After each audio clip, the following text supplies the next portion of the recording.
पहिले म सिर्फ तिम्रो बारेमा सोच्थेँ। तब त्यति नै बेला तिम्रो मेसेज आउँथ्यो। अब त मैले जबरजस्ती गर्न खोज्दा पनि तिम्रो रिप्लाई नै आउँदैन।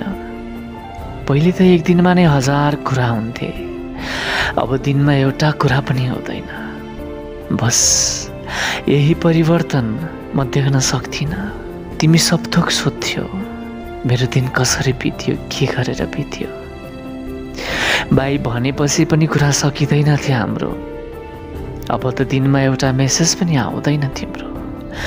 र मलाई थाहा छ अब बिस्तारै सायद तिमी पनि आउँदैन होला।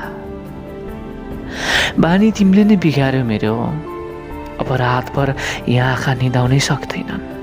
फरक केवल यति छ, पहिले तिमीसँग कुरा गर्न जाग्थे, तर अहिले तिमीलाई याद गर्दा नि निद्रा लाग्दैन। म हाम्रा ती दिनहरू सदैव सम्झिन्छु, केवल यो जान्नको लागि कि मबाट गल्ती चाहिँ कहाँ भयो। जसको गुड नाइट बिना मेरो रात अधुरो हुन्थ्यो, आज कुनै दिन पनि गुड नाइट उसको मुखबाट सुन्न पाएको छैन।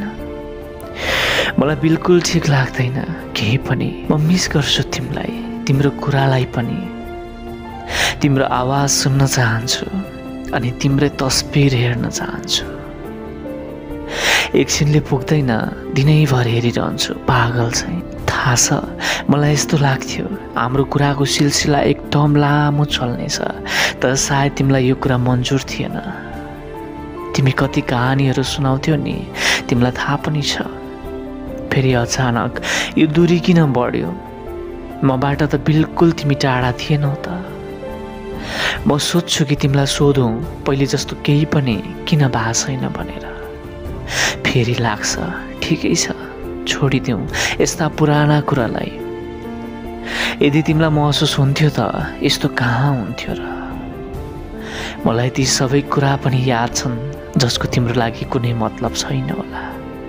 तिमीसँग जोडिएको हरेक क्षणहरू मसँग छन्, जसलाई भुल्न अब सम्भव नै छैन। मलाई याद आउँछौ तिमी, धेरै याद आउँछौ तिमी।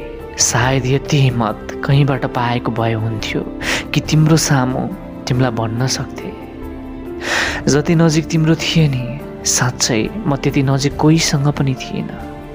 बस कुराहरूको नै त नाता थियो हाम्रो। तर थाहा छैन किन तिमीलाई त्यो पनि चित्त बुझेन।